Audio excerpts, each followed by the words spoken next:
I'm the man. I got plans, fit the bourbon in my hand that'll make it change its stance. I'm like in advance, and I rarely ever chance. Rather mitigate the risk, keep my eye up on them bands. I'm just saying, in the land, guess I'm back in high demand. And my car ain't from Japan, but I drive it like I ran from the cops. I'm like, damn, seen you tweaking on the gram. I can never What is up, guys? It is BGFX. I'm coming at y'all with a brand new video today. I dropped a video a while back, about a month ago, and I titled it, I Found the Forex Cheat Code.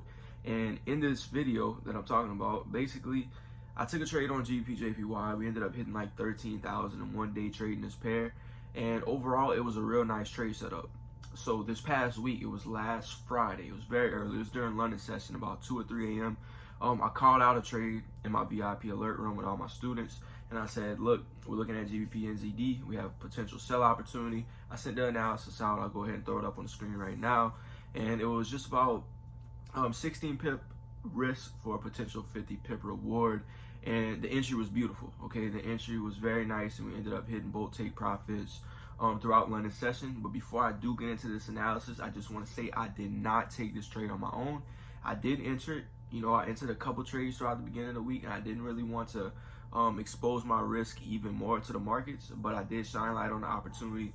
It was a higher risk setup, you know what I mean? We risked about, my dog's barking right now, I don't know if you guys hear that. It was a higher risk setup. Shit. But yeah, guys, this is a similar video to the other one. Instead of us trading GBPJPY, we're going ahead and we're trading GBPNZD. So yeah, I hope y'all enjoyed this video. Make sure to leave a like, make sure to subscribe if you haven't already. Hopefully y'all learned something new, because I'm gonna be talking about something that a lot of retail traders don't talk about. If you haven't been following my content for a while, or if you have been, you know that I like to use institutional trading methods. I like to use volume, order flow, things like that when it comes to pinpointing my entries, because I really revolve my trading around good entries, because obviously having good entries, you know, it translates to other aspects of your trading, emotional, you know, all type of different things come solely off of what goes on in your head, you know. And if you can get good entries in the markets, then it comes to a point where you can really control your emotions and kind of detach from these moves, so you can catch with the strongest momentum. All right, guys, so without further ado, I'm gonna go ahead and throw up the charts right now. I'll catch y'all in a minute. Currently have GBPNZD thrown up on the 1 hourly time frame. We're about to get into analysis here, and we're going to start off on this time frame. So if we do look at GBPNZD, I don't want to look at too much of what happened in the past, but I'm just going to give y'all a little insight of my opinion when I'm seeing something like this happen. So obviously we see market is pushing to the downside. Just because the long-term view of the market is down doesn't mean necessarily that I would be selling for the most part. You know, maybe I would potentially see some buy opportunities as well. It just really depends on what the market shows me, because I'm a day trader. I like to get it in and out in my positions, in and out of my positions. I'm sorry, usually, you know, 4 hours, maybe a little bit less, sometimes a little bit longer. You know, it really depends on what the market's showing me. But for the most part, right here, I would sell just because of the setup in the markets. Okay, if we would have like structural breaks to the upside, potentially I would be looking to buy. But if we do look at what's happening here on GBPNZD, I'll go ahead and show y'all why I wanted to sell. So if we look on the 1 hour time frame right here, didn't mean to throw that trend line up. We can see that price made these highs. Now, once price made these highs, we look at the rejection. We can see that this push to the downside broke these previous key levels of structure. Now, when you look right here, you see another double top formed, and then what happens? We see a break of these key levels of structure. So there's kind of like a pattern going on. You know, you identify that when price is overextending to the upside, it's not necessarily continuing with that upside movement like anticipated. So once we do see that new low made, I was paying attention to the markets, and I wanted to ask myself, you know, do I really want to sell when price comes to this level? And for the most part, by a few other methods I'll teach once we do get more into this video, I was able to combine, you know, volume of the markets, who is actually playing in these markets at a certain time, so I could get in to the best of my ability. So we noticed that the market overall was making lower highs at the top, and then at the bottom we were making lower lows. So that's a simple, you know, that's simple. That's surface level information that kind of tells us what direction the market is going. So once I did begin to see this pattern form, I went ahead and I kind of kept my eyes on this pair, and I drew a trend line to identify where my bullish level of structure was actually taking place. So if you look right here, price kind of bottomed out, didn't really show us too much of a directional move. We seen a break of this level, pull back, and then a break of these previous highs here. So what this tells me, okay, once we do see a break, you know, price push to the upside, then a pullback to this level. You look at the wicks here, you can see that this is some rejection, and the size of this bullish candle is very strong. We see new highs being taken out, and then once we do see those highs taken out, we could go ahead and look right here at what the market does. So this is what I call the M formation slash double top. So once the market did do this double top, and the double top actually occurred, I wanted to see what price would do, because there was a couple of different options that can actually take place here. You could see price pull back to here and then continue up to the upside, or you could just see it break the trend line. So I wanted to take a step back, and before I actually entered any trades, I wanted to ask myself, you know, do I want to enter right now, or do I want to wait for a little bit more extra confirmation? And for me, the extra confirmation was seeing this trend line broken. Now once I seen this trend line break, I wanted to identify my swing low using Fibonacci. Okay, for those who don't know what Fibonacci is, basically this is going to measure your retracements. So Fibonacci, when you're looking at these zones right here, these are going to be the crucial levels that you're really going to want to pay your mind to. I realize that some people use different Fibonacci coordinates than me, different percents, but for the most part, this is what I like to use. And we noticed that we had a 618 retracement. So price pulled back 61.8% of this initial move to the downside. Why 618? I'm not going to explain it too much. Look in the Fibonacci sequence, universal numbers, all that good stuff. You can check out videos on YouTube of it. You can find it for free. You know, there's a lot of information explaining the concept of the number 618. But I went ahead and entered on a 618. Now, this wasn't my entire reason here. I also drew this up to the top, and we can notice that for the most part, price did kind of respect this channel. Now, once price did respect this channel, what I wanted to do was I wanted to ask myself, you know, when did price actually begin to push to the upside? So you may have to take a closer look for this. Price makes this low, and it makes this low again. Now, once it makes this low, we see a little bit of consolidation. Once we do have this push to the upside and this pullback, you might have to look a little bit close for this, but you can see that these wicks coming from the rejection were higher than this previous low. So once this new higher low was made, we noticed that it led to this entire bullish wave to the upside. So for me, what that was telling me is that is when the initial buyers actually took control of the markets. So what I want to do is I want to come right here. I have strategies and indicators, and I'm going to go to volume profile. I'm going to click on fixed range, and this is something that not many retail traders teach. Okay, you're going to want to go to fixed range, and you're going to want to bring it up to the point where it looks like buyers potentially lost control. So up to the point when this neckline was actually broken here on the M, I'll go ahead and bring that up to there. Okay, because once this neckline was broken, that kind of gave us that first sign that potentially sellers could be losing control of the markets. So if we look at the volume, okay, we come right here, we look at our volume in the markets.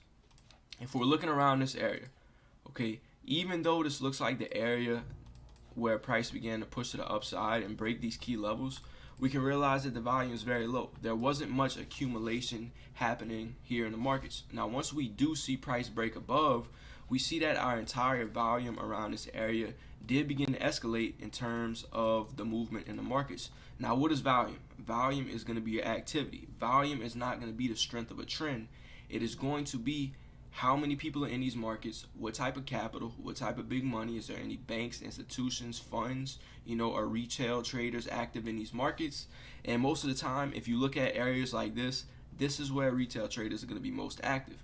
Me personally, I like to be active on these areas around my point of control. Okay, when you look at this red line that was kind of plotted on the chart right here, this is what we call the POC. This is what we call our point of control, where volume is the highest and most orders are actually accumulated into the markets. Okay, so being that we do have a lot of orders accumulated, what is that telling us?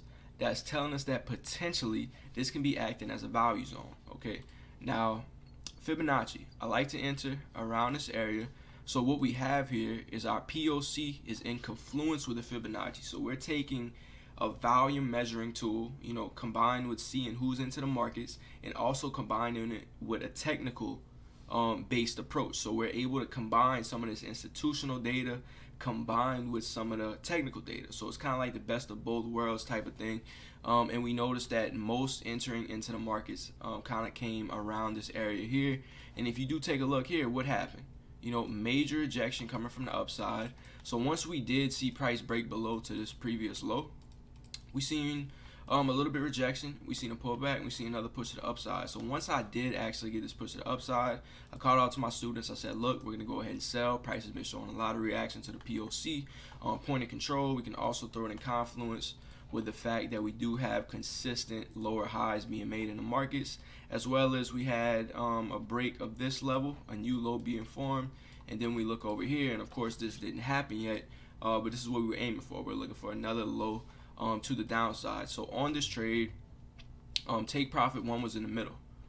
Okay, take profit one was at our 0 level. So let me go ahead and remove this, and I'll draw out the 0, and this was TP1. Okay, now let me explain a little bit of the concept of a take profit one. Now, if you've ever been in a signal group, you'll realize that a lot of these signal groups use a TP1 as a way of saying, okay, we won, this isn't a losing trade, when in reality, most people in the signal group, you know, they enter the trade, they have broker fees, you know, they don't really want to close out at a TP1. So for me, a TP1 is a value zone. Okay, reason being, I look at the charts and I see how price reacts to my TP1. So we were in this trade around, I believe it was like 1, 2 in the morning, and we began to look. Okay, we seen a little bit of rejection off the TP1.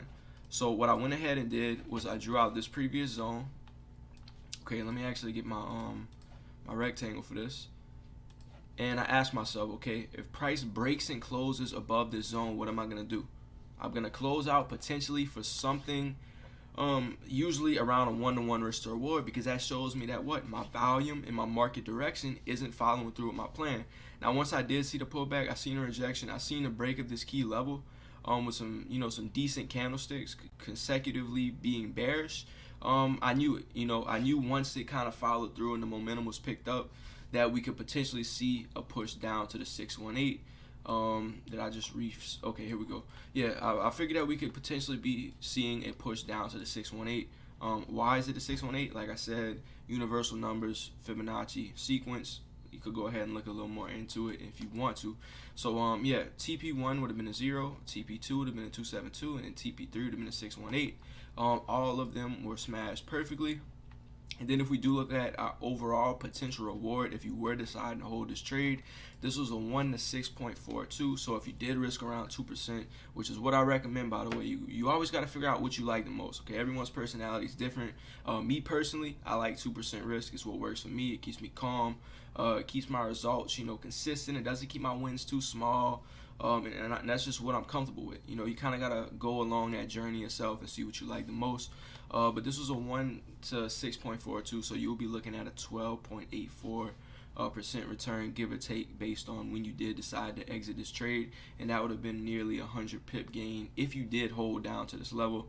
Now, for the most part, anyone in my group chat who did enter this, they went ahead and got out at the 618 level. So that's pretty much what we got going on here, guys. This trade set up very clean, very low drawdown, basically identifying these high levels, pivot points in the market, understanding when the market's rejecting, where is it closing at, where do we have these levels where price is actually failing to break above. Because if we're looking at the tops and the bottoms right here, if there was only a way you can pinpoint these tops and bottoms, your trading would be very accurate. Okay, most people are entering around these levels where there's so much noise in the markets, and that's why I preach to my students, we want to look to catch these moves. We want to look to catch this move, okay? That's what we're usually aiming for, these strong momentum moves that are backed with a purpose from volume and larger money. Okay, guys, so that's pretty much it for this video. If you do want to learn more, you know, I got a link in the description. If not, that's totally fine too. If you want to message me, ask me what my program consists of, what my trading is like. Obviously, this video is kind of like a little sneak peek of how I like to trade, but more goes into it, definitely. So yeah, if you are interested in getting my Forex alerts, I have that in my description as well. That's pretty much it. Hope y'all enjoyed this video. Hope y'all did learn something new. If you did enjoy it, make sure to leave a like. Make sure to subscribe if you haven't already. It's your boy BJFX. I'll catch y'all later. Peace.